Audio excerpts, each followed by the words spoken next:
This is just an intro. Do ball, shoot my shot like a pistol. Dribble game official.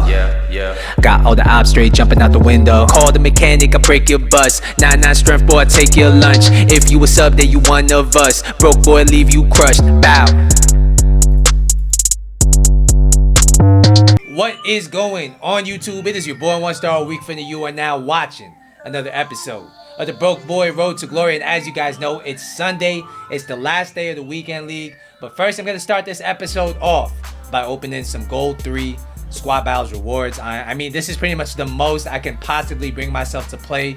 Squad Battles is not fun, but I pretty much just do it to add a little something onto this account, to add a little chance that we do pack something big, something massive. I did do a few SBC since last episode, but because I packed absolute shambles, I don't even want to edit it and show it to you. It's pretty much nothing. So yeah, Gold 3 Squad Battles rewards, and then we're gonna jump into the weekend league. So if you're enjoying the content, as always, do me a favor, hit the like button down below. If you're one of these suckers who are playing Squad Battles like myself and you're opening your rewards, good luck, Godspeed. Let's get it. Prime Mix Players Pack. Can we get anything, something? I mean, I know I got a Ronaldo, I know I have an untradeable meta team, but I mean, I could use a Messi, I could use a Neymar. I mean, I'm not going to complain if you give me even just a cheap beast. Give me a Gomez. He still sells for 80K. Over here, we're going to get absolutely nothing. Let me see if this guy sells. I know they dropped the SBC. Yeah, he doesn't sell. We're just going to forget that even happened. The next pack is a 15K pack. Once again, not really a big reason to be hopeful, but you never know. Stranger things have happened. What are we saying? EA, is our luck in today? It's going to be a board, I believe. Belgian. Center back. It's always Vertonghen until it's Toby. But normally it's Vertonghen. 83 rated. We get Ozil as well. Does Ozil even sell? Not really. Okay. Do we have any good consumables maybe? Not really. Okay. That's going to be our Squad Battles rewards. Luckily, we have some pre-order packs to hold us over until our next pack opening. 25K pack. What are we saying? EA, what's the deal? Make some noise. It's going to be at least a board. I still can't tell if it's a walkout, honestly. It's Portuguese. It's a left mid, and it's going to be Rafa. 83 rated. Not really anything to be excited about. I believe he sells for maybe 1 to 2K. We also get this guy, Arnold, Sander Berge. We get a Shadow. That's like 2K right there, isn't it? Unless it's gone down that much.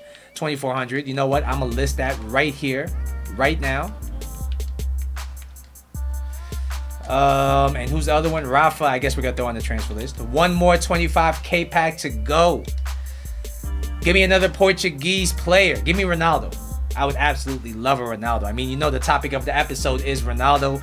So it would be very fitting if we pack him. Unfortunately, we're not going to pack him here. We are going to get instead Suarez, the Uruguayan Suarez, but not that Suarez. Nobody wants this Suarez.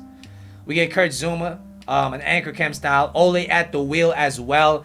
Those are going to be our pre-order packs. Nothing really to write home about there whatsoever. But you know what? Since I'm on camera, I'm going to go ahead and do a UCL 81 pack. Just for the boys, just for the guys watching. All right, guys.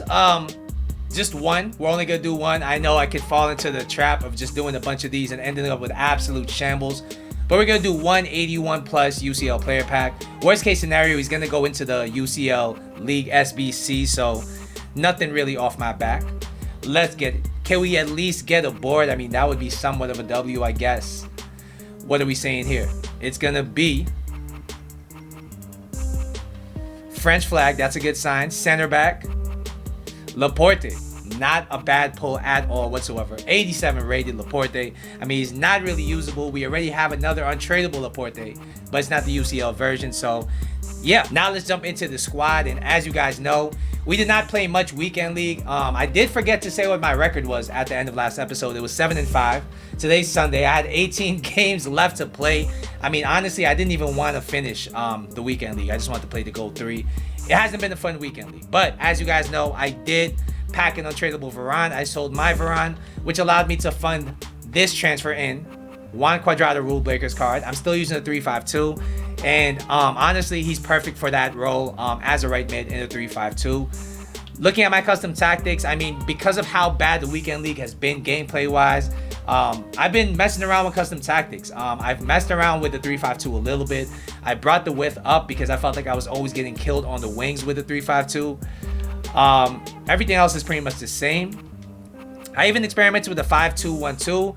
I thought it would be a more defensively stable 3-5-2, but honestly, I did not enjoy the formation at all. So we are playing the 3-5-2. And as you guys know, we are going to be talking about one of the best, or perhaps the best, non-informed gold card in the game, Cristiano CR7 Ronaldo. And when you look at this card, I mean, you can see why he's the best player in the game possibly. He's 6'2". He has high-low work rates. He's right-footed with a sweet 5-star skills and a 4-star weak foot. As you guys see, he has played 38 games for us. 28 of them were in the weekend league, and he got 49 goals with 22 assists, which is absolutely massive.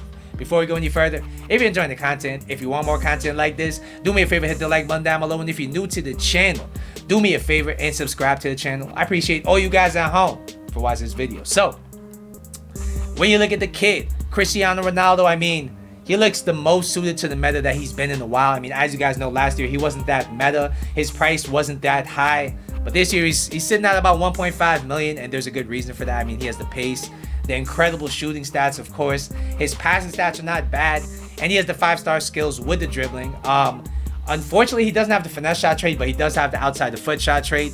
Physically, he's a beast as well with the strength, the stamina, the jumping. So yeah, without further ado, we're gonna jump into the gameplay. I'm gonna let you guys know how my weekend league went, and I'm gonna let you guys know, is Ronaldo the best not-informed striker in the game? Let's get it. All right, so as you guys know, Ronaldo is selling for about 1.5 million on the PS4 market. Is he worth it? I would have to say absolutely. Is he better than Mbappe? We're gonna talk about it. So first, we're gonna talk about his pace. He has 89 pace, and you might be wondering, just how good is his pace? Is he gonna be able to break away consistently, beat the defensive line consistently? I would have to say absolutely. He felt quicker than I expected, because you use somebody like Ronaldo, you compare him to Mbappe, and you're going to think Mbappe is much, much quicker than him. And while Mbappe is quicker than Ronaldo, he's not that much quicker, if that makes sense. I mean, Ronaldo was very explosive coming out of the skill moves. It must be his unique animations, and being the defensive line was not an issue at all with him. Overall, this guy's pace is a 9.25 out of 10. It is brilliant. Next, we'll be talking about shooting, and honestly, this guy's shooting is pretty much the best in the game, in my opinion. Until you get to the Eusebios of the world, until you get to that budget. But as far as the best non-informed gold player on this game, I definitely think he has the best shot. His 4-star weak foot feels like a 5-star weak foot. His attack positioning is absolutely mental, and even his long shots can test the keeper. So just having this guy on your team pretty much guarantees at least 1 or 2 goals a game. I mean, that's what it felt like when I was using him. Overall, this guy's shooting is a 10 out of 10. If you need somebody to score you a half chance, if you need somebody that can create shots or score shots that he shouldn't be scoring, Ronaldo's going to be your guy. Next, we'll be talking about his passing, and honestly, he surprised me. He was very decent as far as passing goes. Would I play him at cam? Not quite, but I mean, his passing was very, very reliable nonetheless. His long passes over the top were not too bad at all. And if you need a striker that can maybe play as a false 9, or maybe just bring other players into the game consistently, Ronaldo's going to be able to do that. Overall, I'm going to give his passing an 8 out of 10. Next, we will be talking about his dribbling, and this is pretty much the make or break stat here. And in comparison to Mbappe, I mean, Mbappe does feel lighter on the ball. But as far as dribbling, as far as feeling sticky, I would argue Ronaldo is just as good, if not better, on the ball than Mbappe. His agility and balance, of course, is not that great at 87 and 71 respectively. But because of his unique animations, honestly, I had no issues holding the ball, no issues turning, even in the late gameplay. His dribbling stats are very nice as well. He has 88 dribbling, 92 ball control, 95 composure, and he is one of the stickiest players I've used on this game. And what makes him even harder to dispossess than Mbappe is the fact that he's big, he's strong, and you're gonna have to really choose your battle with him. Are you gonna go in for the challenge? Are you gonna give him space and shoot? I mean, this guy is very, very good on the ball, and honestly, it opens up new dimensions of his game. Overall, this guy's dribbling is a 9.5 out of 10. He is the only player on this game that can be 6'2" tall and feel this good on the ball. Finally, we'll be talking about his physical, and honestly, the standout thing here is he wins every single header. This guy is the best aerial threat on this game. He's even better than Calvert-Lewin's special card, and his heading accuracy really was the difference for me in winning a lot of games. I really enjoy that. Overall, this guy's physical is a 9 out of 10. He is very strong, great in the air, and honestly, it adds a new dimension to his game. All right, guys, so you might be wondering what my final verdict is on Ronaldo. I think he is the best non-form goal striker on the game. I know some of you guys hit me up on the comments when I reviewed Mbappe saying Ronaldo is better, and I have to admit when I'm wrong, I was wrong, all right? Ronaldo is definitely better than Mbappe after using both of them in separate weekend leagues. I just think Mbappe is a very good card, but he's easier to replace than Ronaldo. When you think about who I'd replace Ronaldo with realistically, there's nobody that really comes close to what he brings with the physical, with his shooting, with the passing, the dribbling, and the pace as well. And overall, I gotta give him a 10 out of 10. If you need one expensive player to build around, I highly suggest him.